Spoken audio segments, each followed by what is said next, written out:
চারপাশে মনোরম পরিবেশ, তার মাঝে নান্দনিক নির্মাণশৈলীর এই স্থাপনা যেন আবহমান বাংলার সামগ্রিক ঐতিহ্যের ধারাবাহিকতাকে তুলে এনেছে। পরিকল্পিত নকশা আর আধুনিক প্রযুক্তিতে উপস্থাপন করা হয়েছে সশস্ত্র বাহিনীর ইতিহাস, ঐতিহ্য, সাফল্য ও উন্নয়ন। বলছি রাজধানীর বিজয় সরণিতে অবস্থিত বাংলাদেশ সামরিক জাদুঘরের কথা। 11,050 বর্গফুটের এই বিশাল ভবনে অবস্থিত জাদুঘরটি 6টি ভাগে বিভক্ত। বিজয়াঙ্গন, সেনা, বিমান, নৌ গ্যালারি, তোষাখানা জাদুঘর, জাতিসংঘ ও পার্বত্য চট্টগ্রামে শান্তিরক্ষা কর্নার।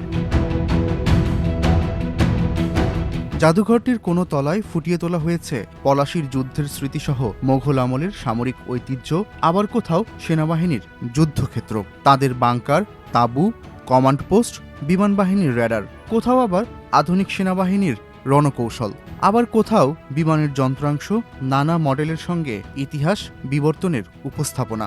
আছে রহস্যময় সাগরতলের আধুনিক উপস্থাপন, নৌবাহিনীর যুদ্ধজাহাজ থেকে শুরু করে সাবমেরিনের অভিজ্ঞতা নেওয়ার সুযোগ। শুধুমাত্র স্থির কোনো অবয়ব প্রদর্শন নয়, virtual reality, touch screen display, audio visual সহ বহু মাত্রিক উপস্থাপনা এখানে আসা দর্শকদের বাস্তব অভিজ্ঞতার স্বাদ দেয়। প্রথমে যখন এই সামরিক জাদুঘর 1997 সালে প্রথম যখন প্রতিষ্ঠা লাভ করে, তখন এই স্থানে জাস্ট একটা মাঠের মধ্যে কিছু একটা শেড ছিল। সেই শেডের মধ্যে আমাদের কিছু সামরিক যন্ত্রপাতি পুরাতন প্রদর্শনীতে ছিল। পরবর্তীতে এর কলেবর যখন বৃদ্ধির পরিকল্পনা করা হলো 2010 সাল পরবর্তীতে, তখন আসলে আধুনিক স্থাপত্য যেন হয়, এটাকে যেন খুব লুক্রেটিভ এবং সুন্দর একটা জিনিস হয়, সেটা চিন্তা করেই সেনাবাহিনী পরিকল্পনা করেছে। এসবের সঙ্গে তুলে ধরা হয়েছে মুক্তিযুদ্ধের গৌরবোজ্জ্বল ইতিহাস। এখানে আমাদের একটু চেষ্টা ছিল যে মুক্তিযুদ্ধের যে সমস্ত চিত্রগুলি আমরা এখানে প্রদর্শন করব, যে সমস্ত স্মৃতিচারণগুলি আমরা এখানে প্রদর্শন করব, তার জন্য একটু রিয়েলিস্টিক হয়। গণহত্যার একটি মর্মান্তিক একটি ঘটনা, এই ঘটনাটাকে আমরা যখন প্রদর্শন করার চেষ্টা করেছি, আবহটা ওইরকমই রাখার চেষ্টা করেছি যেন গা ছমছম করে, মানুষ গেলে বুঝতে পারে যে এখানে একটি অত্যন্ত খারাপ একটি কাজ হয়েছে।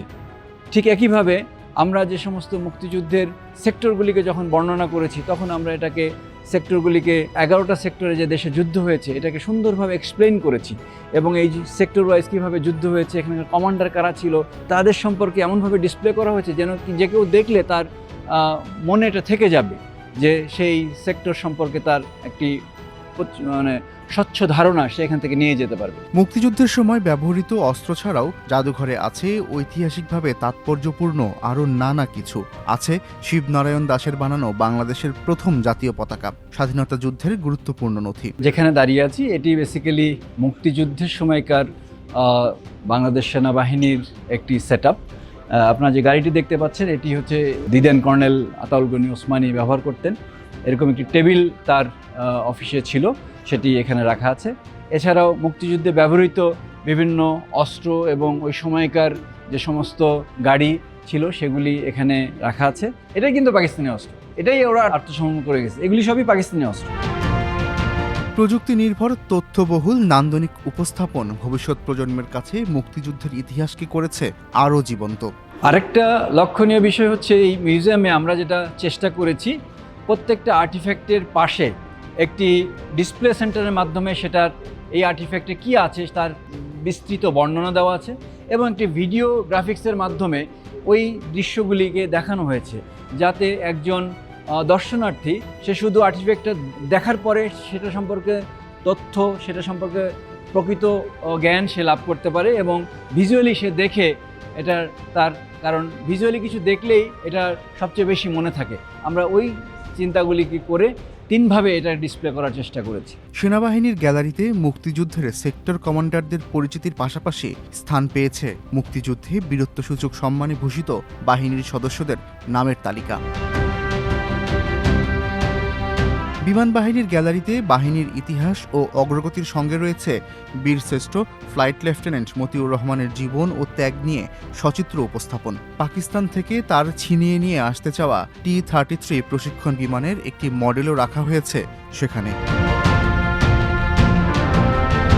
নৌবাহিনীর গ্যালারিতে বীরশ্রেষ্ঠ মোহাম্মদ রুহুল আমিনের স্মরণে রয়েছে একটি কর্নার, যেখানে তার জীবন বৃত্তান্ত আর কর্মজীবন তুলে ধরা হয়েছে। সেখানে রাখা হয়েছে মুক্তিযুদ্ধে ব্যবহৃত বাংলাদেশ নৌবাহিনীর গানবোট পলাশের একটি মডেল, যেটিকে রক্ষা করতে গিয়েই শহীদ হয়েছিলেন রুহুল আমিন। এছাড়া মুক্তিযুদ্ধে ব্যবহৃত বাংলাদেশ নৌবাহিনীর অপর গানবোট পদ্মারও একটি মডেল উপস্থাপন করা হয়েছে এখানে। মুক্তিযুদ্ধের সূচনা লগ্নে পাকিস্তানি হানাদারদের হাতে নির্মমভাবে শহীদ ও মরণোত্তর স্বাধীনতা পদকপ্রাপ্ত নৌবাহিনীর লেফটেন্যান্ট কমান্ডার মোয়াজ্জেম হোসেনের জন্য রয়েছে একটি আলাদা কর্নার। মুক্তিযুদ্ধের মহান চেতনাকে বিশ্ব দরবারে ছড়িয়ে দেয়াই বাংলাদেশ সামরিক জাদুঘরের মূল লক্ষ্য।